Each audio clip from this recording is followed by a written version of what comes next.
στα πλαίσια των αγροτικών κινητοποιήσεων και της Συντονιστικής Επιτροπής Αγροτινοτρόφων Ελλάδος, σήμερα βγαίνουν τα τρακτέρ σε όλα τα μπλόκα. Είναι 20 του μηνός. Οι αγρότες ξεκινάνε.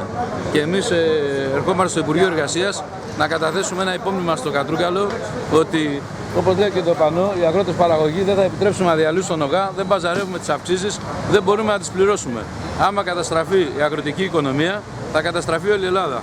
Δεν είναι προσωπικό το ζήτημα, είναι γενικότερο. Τα όποια προβλήματα όλων των φορέων θα έρθουν και θα μαζευτούν και θα διωγγωθούν σε ένα μεγάλο κατασκεύασμα, το οποίο είναι και προχειροφτιαγμένο εντελώς δηλαδή.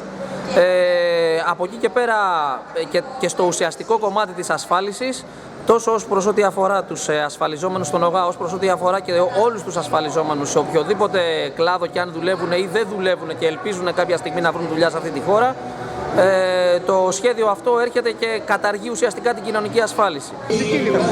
Δεν τα βλέπουν ότι είναι πρόσθετα μέτρα για τους αγρότες.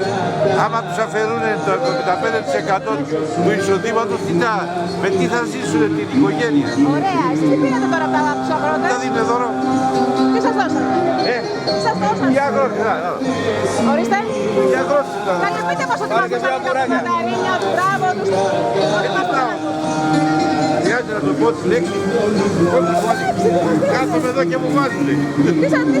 Να τους πούμε ότι οι αυξήσεις αυτές που ζητάνε δεν βγαίνουν, δεν μπορούν να τους πληρώσουν οι αγρότες, δεν υπάρχουν αυτά τα χρήματα.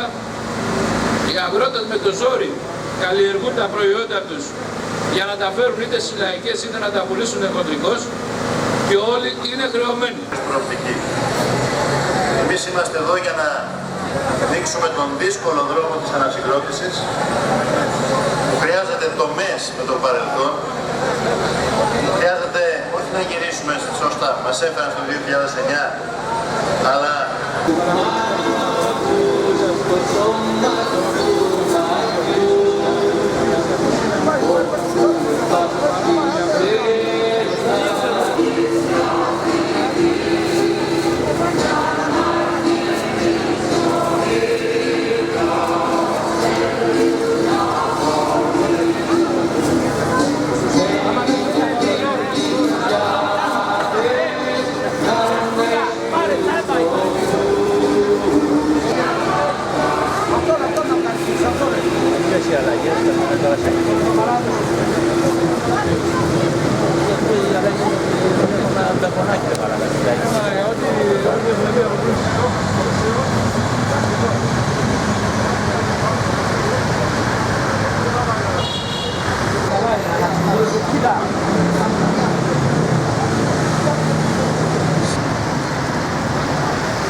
Το πρόβλημα και το πήρανε και μέσα. Λοιπόν, το θέμα είναι να μην αρχίσουμε και καταγγέλουμε και κάνουμε και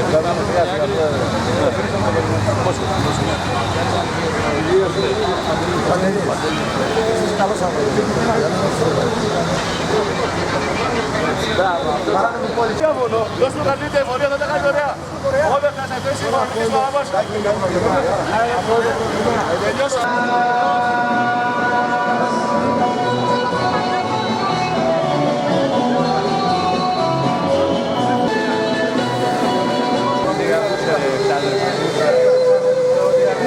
Καλημέρα. Τι γίνεστε, καλώς ήρθατε. Εμείς σας φέραμε πορτοκάλια από την επαρχία. Καλά κάνετε. Γεια χαρά. Από πού είσαστε? Εγώ είμαι από το Πήλιο. Γεια χαρά σας. Τι κάνετε?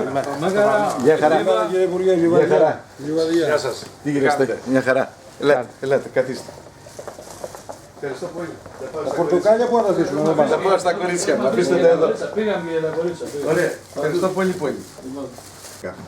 Η βασική διαπραγμάτευση είναι με εσάς. Είναι με αυτούς που θα έρθουν απ' έξω. Και όσο έχω εγώ κόσμο που πιέζουν για πιο ψηλές συντάξεις και για καλύτερη αναδιανομή, θα με βοηθήσει στη διαπραγμάτευση μετά. Αυτό είναι καλό. Αυτό... Το θέμα δεν είναι το φορολογητέο εισόδημα το οποίο δηλώνει ο αγρότης. Ο αγρότης μπορεί να έχει ζημιά. Αν όμως έχει τεκμήρια με ένα σπίτι και ένα αυτοκίνητο, δύο παιδιά έχει 15.000, 13.000, πάει αυτόματα στις 3.500 φορές. Άμα δες 3.500 φορές για το άτομό σου και δες και 1.500 για τη σύζυγο, πάει στις 5.000.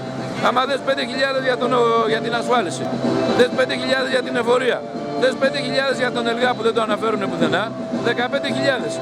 Πώς θα ζήσεις μετά?